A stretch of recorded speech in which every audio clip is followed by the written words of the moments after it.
Welcome to the Asset Champion podcast.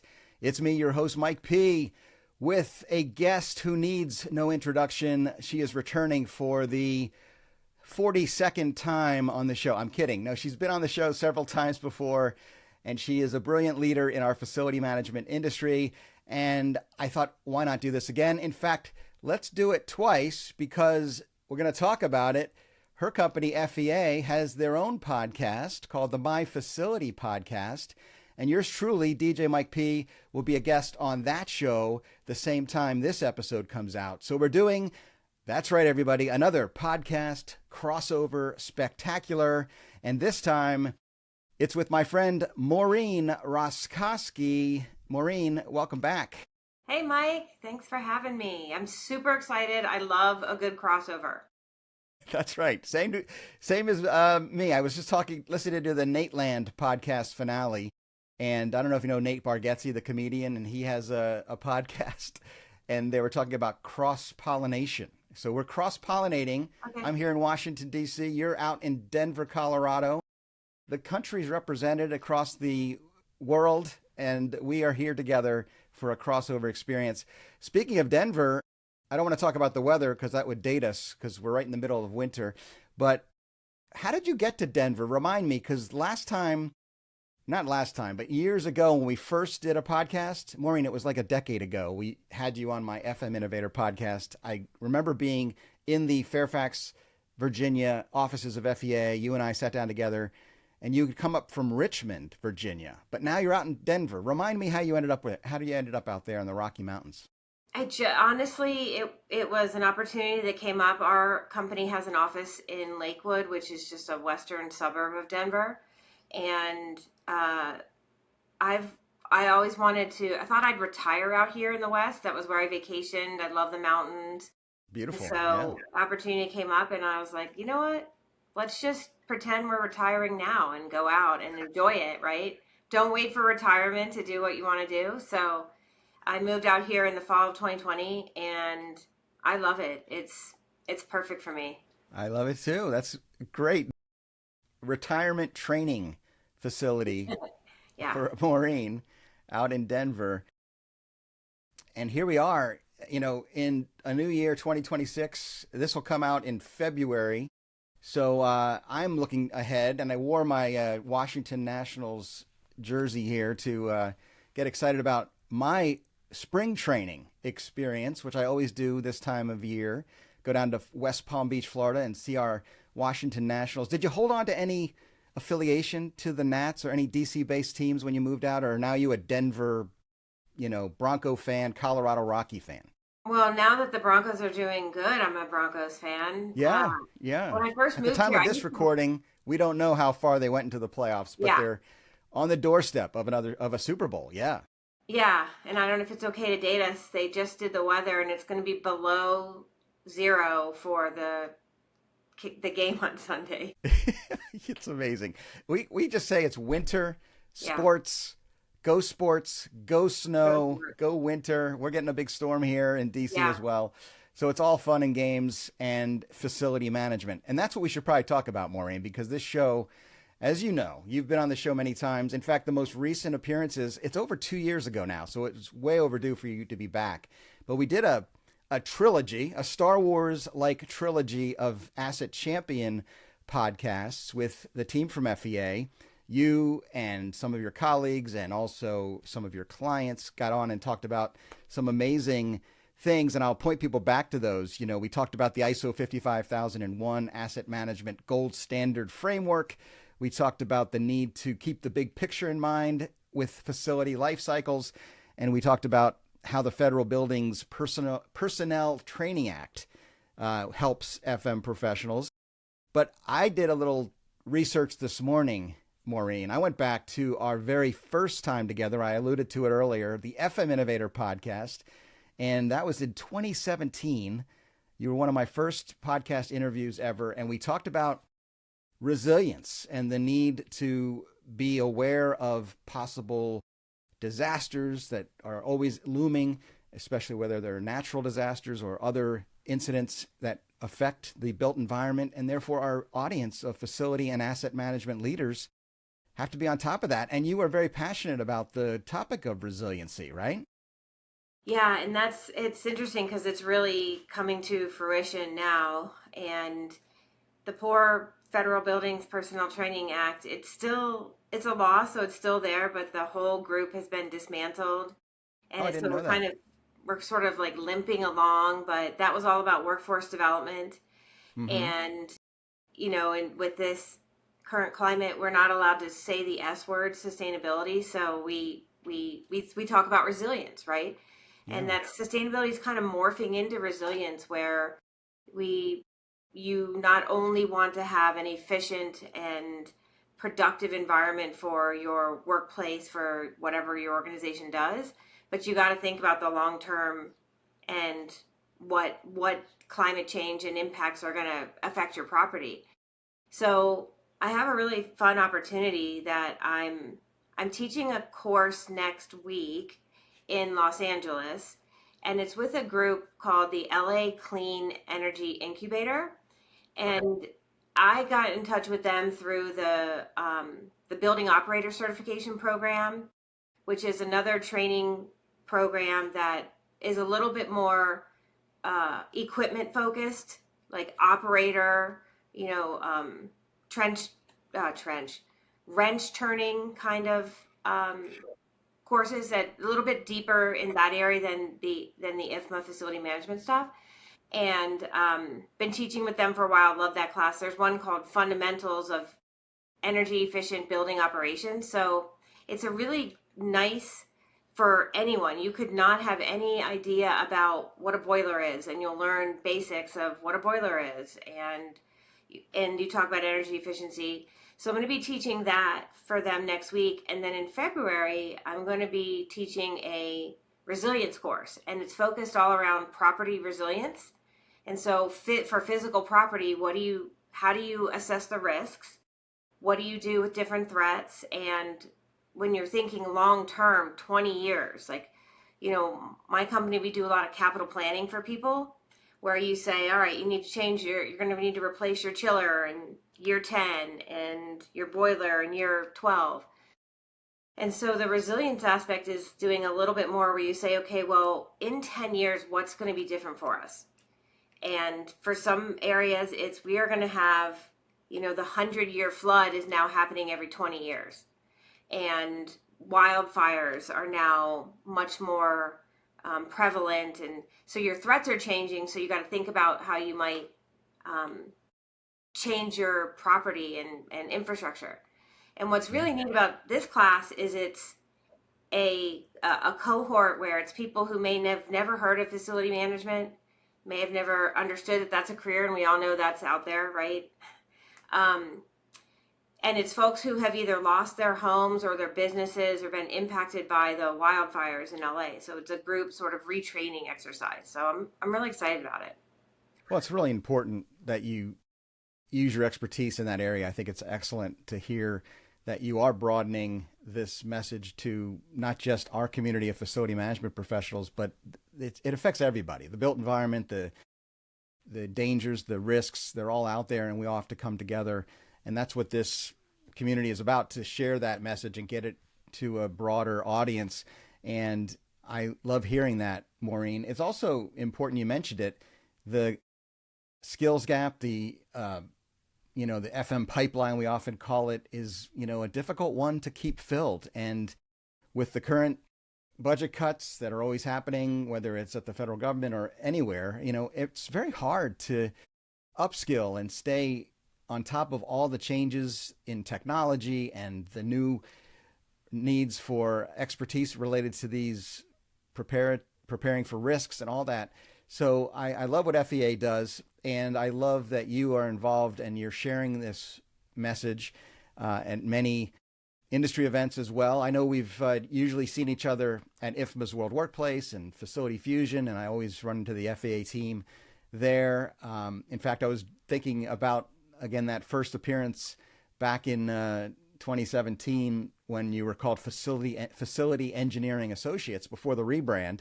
And I have such fond memories because I was new to the FM world, 10, 15 years ago, and learned so much from back the OG members of FEA. Mayra Portalatin is one of my long time friends, continues to be with her new role here in DC. But people like Lori Gilmer, IFMA fellow, we should shout out Lori's accolades in this past year or since we've last had you on the show. John is now CEO, right? And Chris Hodges keeps popping up everywhere and spreading his knowledge and expertise. What are your thoughts on the state of the world here in 2026? And it comes to these big issues. And my audience sometimes feels that they don't have a voice at the table or the ability to really change things. We've got these global things that impact our world, yet each individual oftentimes will retreat to what they do best, their tactical role, their technical understanding as it is today. And I'm always saying, hey, step up and take a risk and get out there and share your story, share your voice, and learn something new, upskill. You're seeing that as well, I imagine. Tell me what you are most focused on here in the new year and what we're doing in 2026 as an industry of FM leaders. So one of the things we've sort of seen over the past couple of years, and maybe even more than that, but becoming more important in terms of skills, is the ability to be able to tell your story. So with budgets being cut, and even with changes that need to be made around your property for resilience or new threats, it's all about explaining it to the people that make decisions. And we've been hearing more consistently lately that people are struggling to get their message across. We work with organizations, and like I said, we do a lot of capital planning. I focus a lot on the people side and do like organizational assessments. And, people will say, I've been telling them for 10 years, we're going to have major replacements due. And we got to, we're going to have to double our budget in 10 years. Like we're going to have to change all these systems out, and nobody's been listening.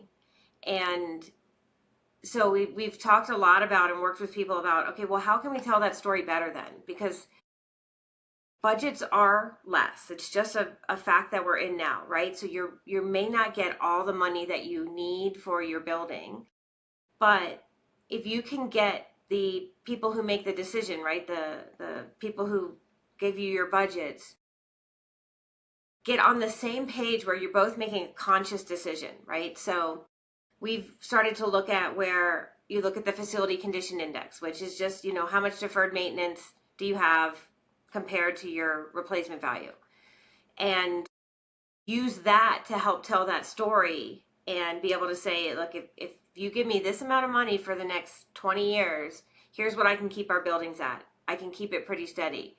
If you give me less than that, we're going to meet our critical FCI in 5 years instead of 20. And it becomes a little easier to explain. And again, you may still not get all the money you need, but at least both parties are making a conscious decision with data. And your CFO or your CEO or, the leaders of your organization can say, we recognize that we're going to take this risk, that we might have some issues with our facilities, but it's what we have to do right now, versus them just not understanding. And then when the boiler breaks and you said, I told you it had reached the end of its useful life, and they're like, well, we didn't know that meant no heat.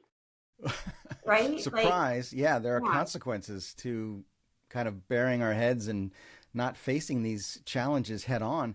And I love how you said that, Maureen, because it is being able to share the story in an effective way and communicate the value of whatever you're trying to do, the strategy you're trying to implement, the new asset management standards you're trying to pay attention to, the new work tech, the technology tools that can help streamline and gather and use the data effectively and efficiently to help be more anticipatory and predictive in our maintenance needs and operational needs. And that's what the new world of digitization and asset management is all about. And you're telling these stories, you're giving a platform, as I tried to here. FEA has started to do this as well. I wanted to give a shout out to the My Facility podcast. I know you're not the host every episode, but you share stories of your clients and people in the industry and facility management and asset management leaders. Tell me more. Why did you start the show? Someone asked me why I do what I do. I'm going to turn the tables on you and ask you, why did you start a podcast? Yeah, so you and I actually talked about this probably in 2017-ish timeframe, and you kind of helped us think about podcasts. And back then, it was a lot of work, right? Yeah, It it was, still is, Maureen, in my mind, but that's okay. It's well, gotten yeah, easier. it is. Technology has made things easier. Technology has made things a lot easier, and people want shorter, right? Short and sweet. So it became easier for us to do and do consistently. So we have a couple of software. So we have an internal software where we do condition assessment that we call My Facility Assessment. And then we have a Cool. software Yeah. that helps you plan with budget and forecast your expenditures that is um, available for purchase, and that's called My Facility. So when we wanted to do a podcast, we said, all right, it's going to be My Facility Podcast, kind of I keeping with see a that theme. theme. Yes, I love a Yeah. good theme, Maureen. I love it. And you're such an amazing host, and like I think you really have a gift for this. We didn't have someone, quite as good in our with that, passion for this and that ability to interview. So we are kind of doing rotating guests and having people talk to people they want to talk to, and bring clients on or partners, or we even have employees who interviewed each other. And that was one of my favorite ones. So they were talking about condition assessments, and it was two guys who do this a lot. We've worked together for 20 years, and it was like brothers. And I That's thought awesome. that was really entertaining. And I'm trying to convince one of them that you really ought to keep doing a lot of our podcasts because you're really good at it. Is that Matt? Matt It's Kutzler? Matt. Yep. Yeah. Old friend of mine from my earliest days at the Capital chapter of IFMA here in Washington, D.C. So I saw that episode, or at least part of it. I loved what he was doing. I think he's a Yeah. natural. And again, I it think so doesn't matter. too. You don't have to have a DJ Mike P. You just need people who are their authentic selves, sharing their stories. And really, that's all I hope to do here. When someone asks me what I do this show for, it's like about inspiration and encouragement and just real people sharing their real stories and maybe connecting with someone listening who is in the world of facility management or asset management, and trying to make a difference in their organization. And that's why I came up with the whole Be an Asset Champion, Yeah. uh, you know, slogan or tagline, which is what this show is all about. But speaking of short bites and keeping these episodes short, it is amazing how fast, these conversations go when you're recording them. We could sit and talk over coffee for hours, I'm sure, and we have done in the past, and we'll do it again, Maureen. Um, Give me something. I can't let it go. We can't go on without a little bit of music. The soundtrack of your life in 2026, Maureen, because you've talked about. Here's a little snippet from 2017. I asked you about music for the first time ever. You said you weren't really into one artist or one style of music. You made playlists, right? You and I are kind of the same generation. We grew up on cassette tapes and mixed tapes, and you had theme songs or titles for your playlists. What would your 2026 playlist be? So I still am really into playlists, and I still like a large variety of things. I haven't made a new playlist. Well, that's not true. So the most recent ones I've made, it's called Bryce, because it's inspired by a trip that my nephew and I took to Bryce Canyon, which is one of my top three favorite national parks.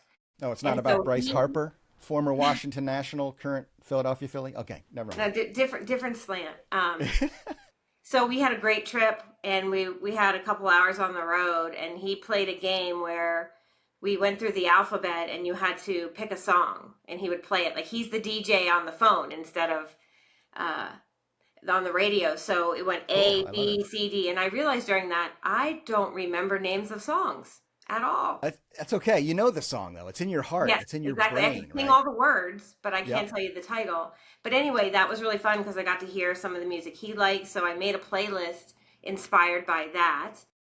And Very, then very cool. another one I love is it's called October Road, and it's inspired by there was a TV show that didn't last more than a couple of seasons, but it was like our generation. So it was like the songs we grew up in high school and then college, like so it Wow. spoke to me. So I made a playlist inspired The by show that. was called October Road. Yeah, I totally missed that one. I'll I have to know. check it out. Well, I know that back in 2017, almost 10 years ago, Taylor Swift was on your list. Is she still on your playlists in 2026? Yeah. And the recent, collaboration of different music. So I really do love Taylor Swift, and I've been listening to her new album a lot. And then one of my favorites is Snow Patrol. I don't know if you know that band, but what was that slow jam they had that was really popular? Yeah, I think probably Chasing Cars is the one you're thinking of. Chasing Cars. It was on a Grey's Anatomy episode. But it's the really good music that I love. The sound of that. They're Irish, Scottish, and my people. So I really Maureen, my Northern Europe, Western Europe heritage from Scotland and Ireland. I love it. I love it. Hey, so as we wrap up, I want to give you a chance to encourage and inspire my audience. That's what we do. So do you have any final advice, things to look forward to? I think you told me before we click record, you will be speaking at NFMT East this year. It's down in Charlotte, North Carolina, not in the traditional Baltimore location. I will miss it this year, unfortunately. I usually drive up to Baltimore and I make it a part of my annual tradition, but I'm going to miss it this year. But talk about that, maybe future events, IFMA, Cornet, whatever you get involved with, APA. I know we're crossing paths all the time on this crossover episode as we cross-pollinate the nation. I'm going to use that now. We're cross-pollinating, which is really good, right? We need the bees. So I'm going to speak at NFM&T East. It's new for them in Charlotte this year, and funny, I'm talking about telling your story, being able to effectively communicate your story to the C-suite.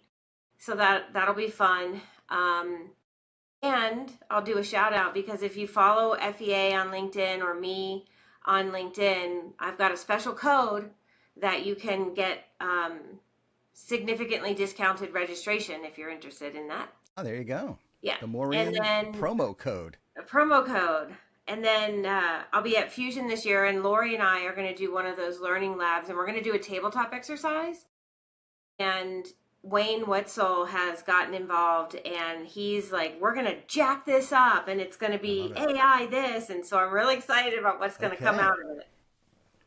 Oh, I look forward to that. I definitely look forward to Facility Fusion each year, and with that all-star roster and that style of presentation. It's not talking at you, it's getting involved. It sounds like it's going to be more of a interactive roundtable discussion, which I'm all about. I think that's the future of these events. We really need to bring that value by having chances to have humans interact with each other and talk. So I'll look forward to that.